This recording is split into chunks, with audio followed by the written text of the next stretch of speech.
Hai semua, selamat datang di channel YouTube Ibu.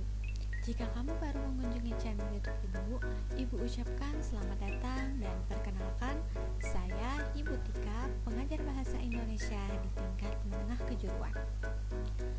Apa kabar kalian hari ini? Semoga kalian sehat selalu dan tetap semangat dalam menjalani hari-hari. Selamat berjumpa di modul pembelajaran bahasa Indonesia hari ini. Dalam pembelajaran ini, kita akan membahas beberapa aspek yang merupakan bagian dari teks anekdot, yaitu mendata pokok-pokok teks anekdot, menyimpulkan makna dari teks anekdot, mengidentifikasi struktur teks anekdot, dan mengenal berbagai macam pola penyajian dari teks anekdot. Dalam kehidupan sehari-hari, kita sering mendengar atau membaca cerita lucu. Cerita lucu tersebut bisa jadi hanya merupakan cerita rekaan, tetapi banyak juga yang didasarkan atas kejadian nyata. Ada cerita lucu yang dibuat benar-benar untuk tujuannya menghibur, tetapi ada juga yang digunakan untuk tujuan lainnya. Salah satu cerita lucu yang banyak beredar di masyarakat adalah anekdot. Teks anekdot adalah cerita singkat yang menarik karena lucu dan mengesankan, biasanya mengenai orang penting atau terkenal, dan berdasarkan kejadian yang sebenarnya. Tetapi, ada makna yang tersirat yang terkandung dalam teks tersebut. Nah, teks anekdot di sini digunakan untuk menyampaikan kritik, tetapi tidak dengan cara yang kasar dan menyakiti. Untuk dapat mendata isi pokok anekdot, kita harus dapat menjawab pertanyaan-pertanyaan berikut. Siapa yang diceritakan dalam teks anekdot? Masalah apa yang diceritakan dalam teks anekdot? Unsur humor apa yang terdapat dalam teks anekdot? Nah, dari ketiga pertanyaan tersebut, barulah kita dapat mengambil kesimpulan teks anekdot tersebut berisi apa dan mengapa teks tersebut disebut teks anekdot. Nah, ini adalah contoh cara mendata isi pokok anekdot.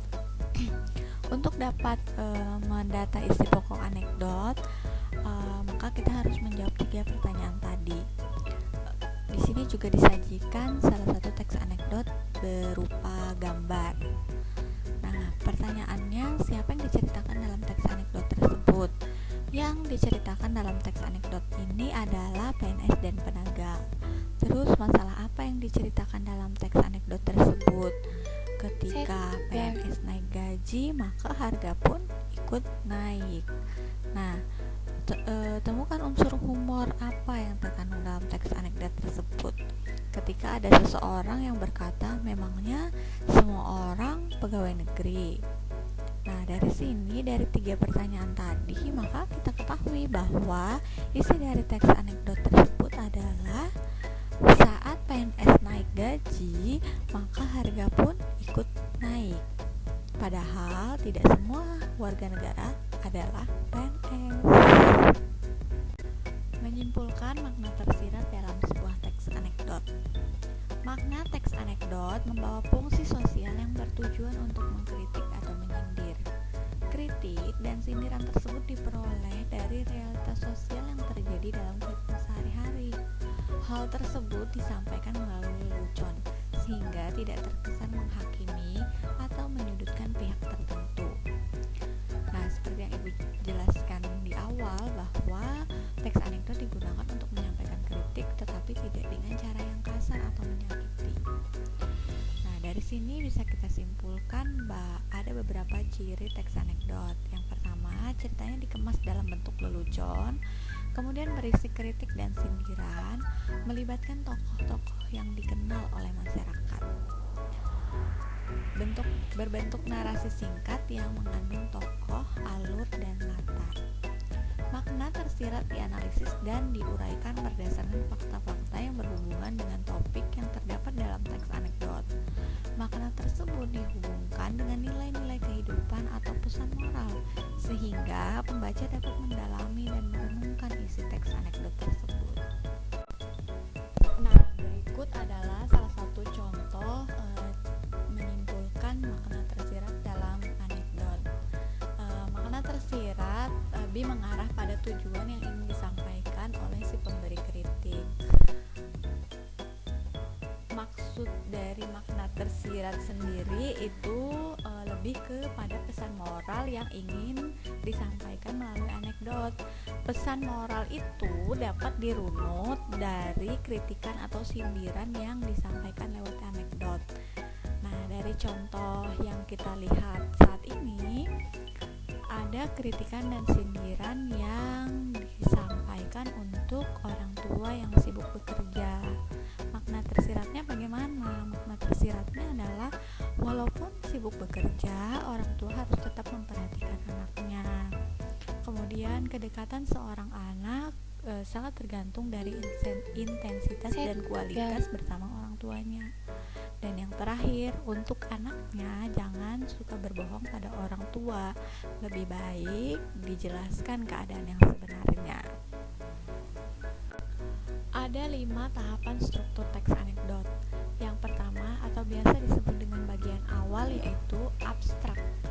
Fungsinya untuk memberikan gambaran tentang isi anekdot atau biasa juga disebut dengan tahapan pembuka. Bagian ini opsional, boleh ada, boleh tidak ada. Kemudian yang kedua ada orientasi. Pada bagian ini biasanya menunjukkan awal kejadian, cerita, atau latar belakang suatu peristiwa yang terjadi. Biasanya penulis bercerita dengan detail di bagian ini.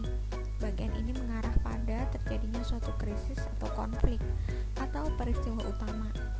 Bagian ini yang menjadi penyebab timbulnya krisis. Bagian orientasi ini berfungsi untuk membangun teks. Kemudian yang ketiga ada krisis dan komplikasi.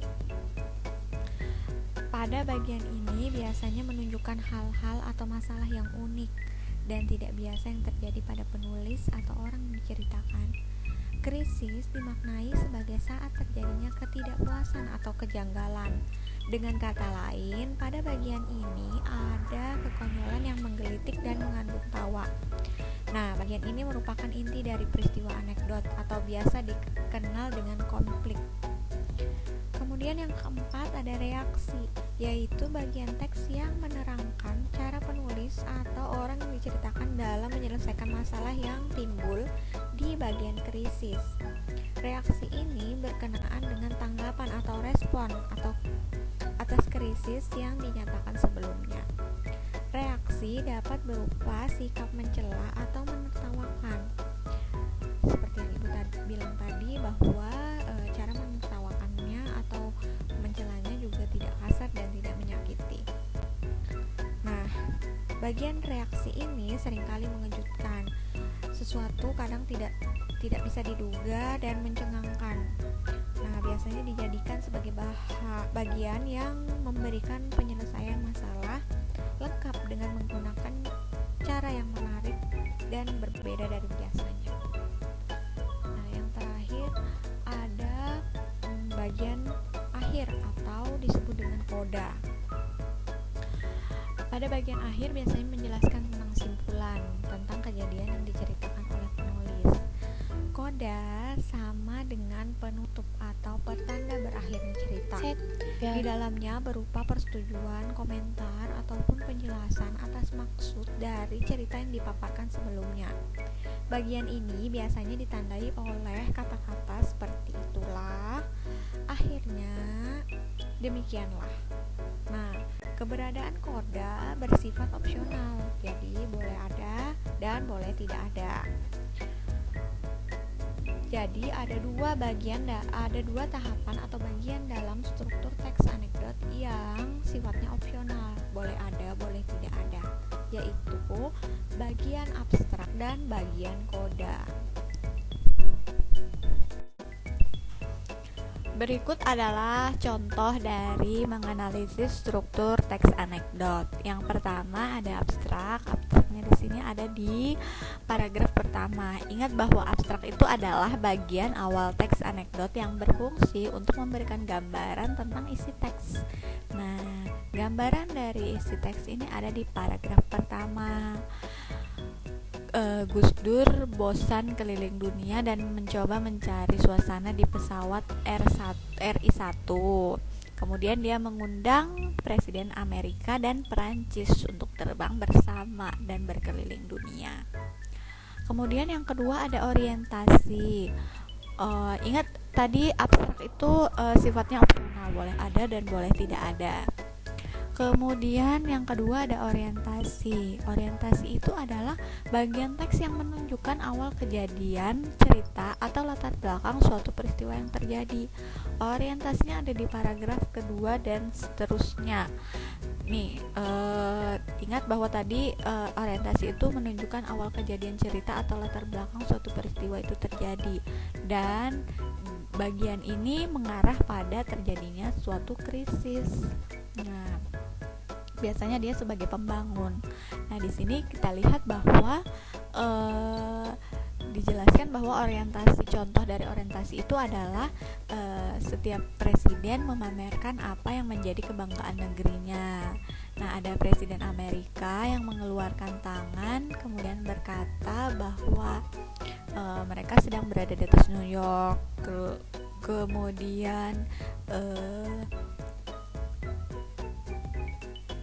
Kemudian ada Presiden Prancis yang dengan sombongnya mengatakan bahwa mereka sedang berada di atas kota Paris. Nah, dan Gus Dur hanya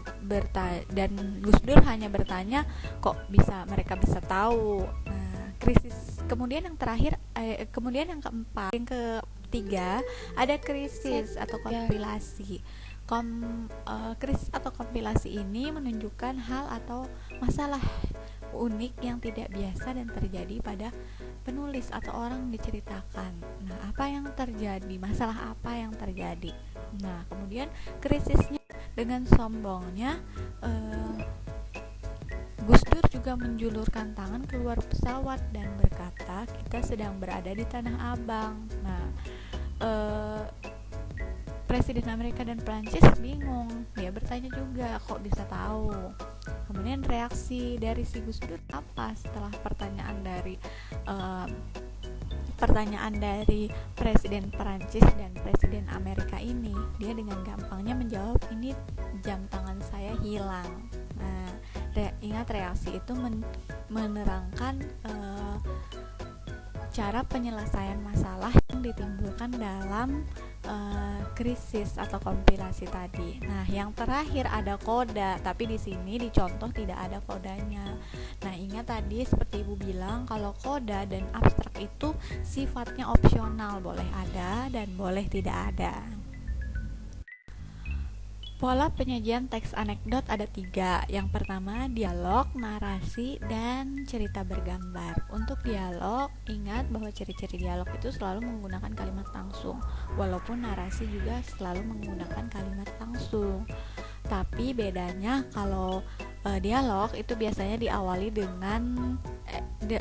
dan diakhiri dengan tanda petik, kemudian huruf awal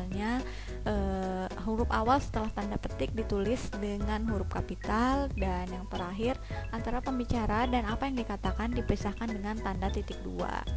Nah, kemudian kalau narasi itu biasanya seperti cerita-cerita biasa yang di dalamnya terdapat tokoh, alur, dan latar. Nah, kalau cerita bergambar sendiri biasanya dapat kita temukan di media cetak berupa komik atau di media elektronik berupa meme.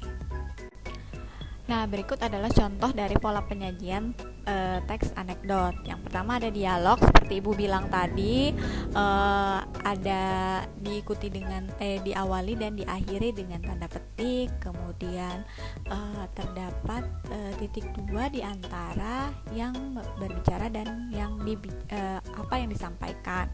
Kemudian setelah tanda petik ditulis dengan huruf besar atau huruf kapital.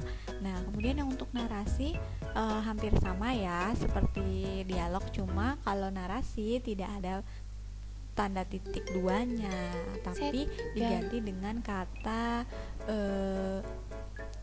teriak, berkata, dan lain sebagainya. Kemudian cerita bergambar seperti contoh ini.